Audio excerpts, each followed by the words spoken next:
कारल्यासारखे कडू लोक अडचणींच्या वेळी साथ देतात, परंतु कधीकधी साखरेपेक्षा गोड असणारे लोक अनेकदा फसवणूकही करतात. देवाला आपण घाबरले नाही तरीही चालेल, पण आपण आपल्या कर्मापासून घाबरून राहा.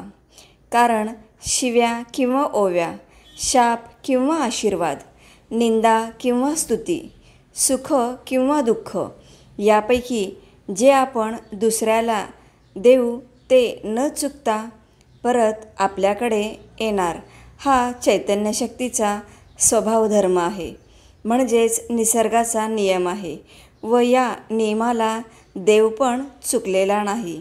श्री स्वामी समर्थ. ज्याप्रमाणे आंधळ्याला आरशाची आणि बहिऱ्याला संगीताची किंमत नसते, त्याप्रमाणे विश्वासघातकी माणसाला स्वार्थापुढे कोणत्याही प्रामाणिक माणसाची काहीच किंमत नसते. नुसतंच आपलं म्हणून नाही चालत.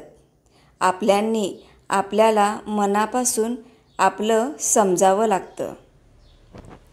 जाणीवपूर्वक कोणी टाळत असेल तर त्यांच्या नजरेत यायचंच सोडून द्या आणि स्वतःला कामात इतके गुंतवून घ्या की पुढे चालून त्यांना पश्चाताप झाला पाहिजे की या व्यक्तीला टाळायला नको होतं.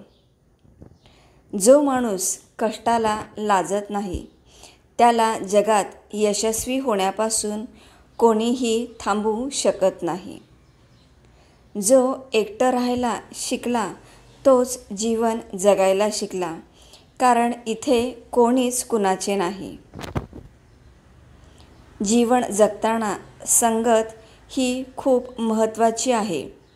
बाभळीच्या झाडाशेजारी केळीचे झाड वाढले तर बाभळीच्या काट्याने त्याची संपूर्ण पाने फाटून जातात. याउलट चंदनाच्या झाडाशेजारी लिंबाचे झाड वाढले तर लिंबाच्या गाभ्याला चंदनाचा सुवास येतो. ज्याप्रमाणे रामाच्या सहवासात हनुमान धन्य झाला, श्रीकृष्णाच्या सहवासाने अर्जुन सर्वश्रेष्ठ योद्धा झाला. याउलट दुर्योधनाच्या सहवासाने भीष्म, कर्ण सर्वश्रेष्ठ असूनही त्यांचा नाश झाला. आपण ज्या सोबत राहतो त्याच्या विचारांचा, राहणीचा, वागणीचा अंमल हा आपल्यावर होत असतो.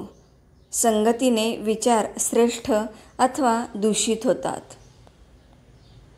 नाही जमणार असा विचार करत बसण्यापेक्षा करून बघू म्हणून केलेली सुरुवात म्हणजे यशस्वी होण्याचे पहिले पाऊल. प्रत्येकाला आनंदी ठेवणे आपल्या हातात निश्चितच नाही, पण प्रत्येकाबरोबर आनंदी राहणे हे मात्र निश्चित आपल्या हातात आहे. आयुष्यात आनंदी क्षणासाठी पैशाने कमावलेल्या वस्तूपेक्षा स्वभावाने कमावलेली माणसे जास्त सुख देतात. जीवनात जर शांतता हवी असेल तर दुसऱ्यांशी वाद घालण्यापेक्षा स्वतःला बदलून घ्या, कारण पूर्ण जगात कार्पेट टाकण्यापेक्षा स्वतःच्या पायात चप्पल टाकणं जास्त सोपं आहे.